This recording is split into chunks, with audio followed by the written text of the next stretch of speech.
নমস্কার বন্ধুরা, মানবীর রান্নাঘরে আপনাদের সবাইকে স্বাগত জানাই। আজকে শুরু করলাম আমার বাগানের পদ্ম দিয়ে, ছাদ বাগানের। ফুলটা খুব সুন্দর ফুটেছে, তাই আপনাদের সাথে একটু শেয়ার করলাম। আর পাতাগুলো দেখুন বিশাল বড় হয়েছে। তো যাই হোক, আজকে আমি পমফ্রেট মাছের একটা রেসিপি শেয়ার করব। পমফ্রেট মাছগুলো খুব ভালো করে ধুয়ে নুন হলুদ মাখিয়ে রাখবো আগে 10 মিনিটের জন্য। তারপর এগুলো আস্তে আস্তে ভেজে নেব।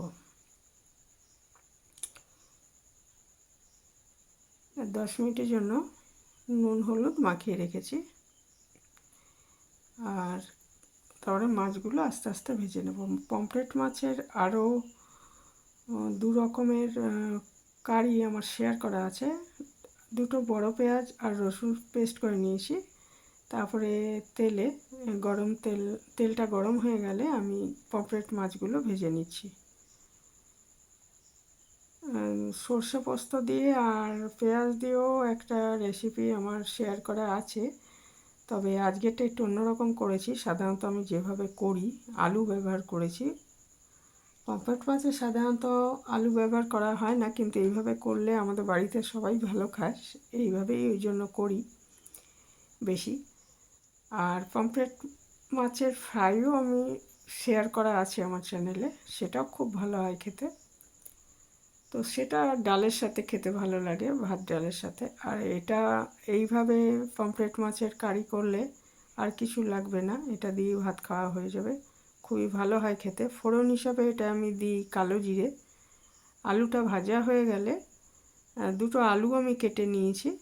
আলুটা ভাজা হয়ে গেলে ওই যে পেঁয়াজ আর রসুন পেস্ট করে রেখেছি সেটা দিয়ে দিলাম।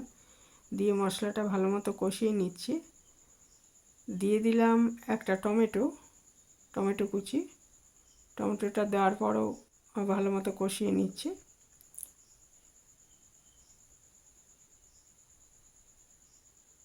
মশলাটা ভালো করে কষানো হয়ে গেলে পরিমাণ মতো জল দিয়ে দিতে হবে, আমি যেরকম ঝোলটা রাখতে চাই। দিয়ে দিচ্ছি পরিমাণ মতো লঙ্কা গুঁড়ো। আর এটায় কিছু কাঁচা লঙ্কাও আমি দিয়েছি, একটু চিড়ে দিয়েছি, তাহলে খেতে ভালো লাগে।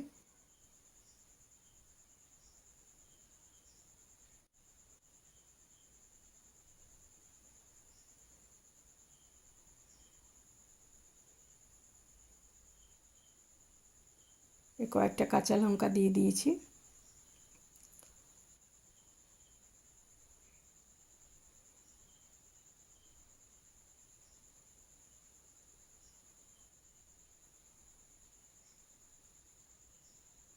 মশলাটা কষানো হয়ে গেছে, আমি 2 গ্লাস জলের মধ্যে দিয়ে দিয়েছি। তারপর ঢাকা দিয়ে আমি কয়েক মিনিট রান্না করে নিচ্ছি, মানে যতক্ষণ না ঝোলটা ফুটে ওঠে। ঝোলটা ফুটে উঠলে আলুটাও সেদ্ধ হয়ে যাবে, কারণ আলুটা আগে ভালো মতো ভেজে নিয়েছি আর সরু সরু করে কাটা হয়েছে।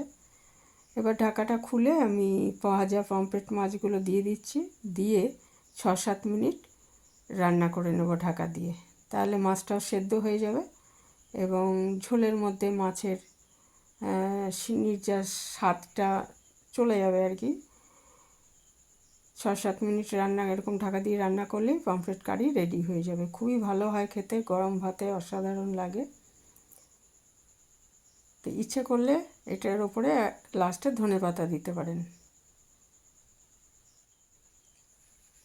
আমি ধনেপাতা দিইনি, কারণ এমনি ভালো লাগে। এখানেই শেষ করলাম, ভালো থাকবেন।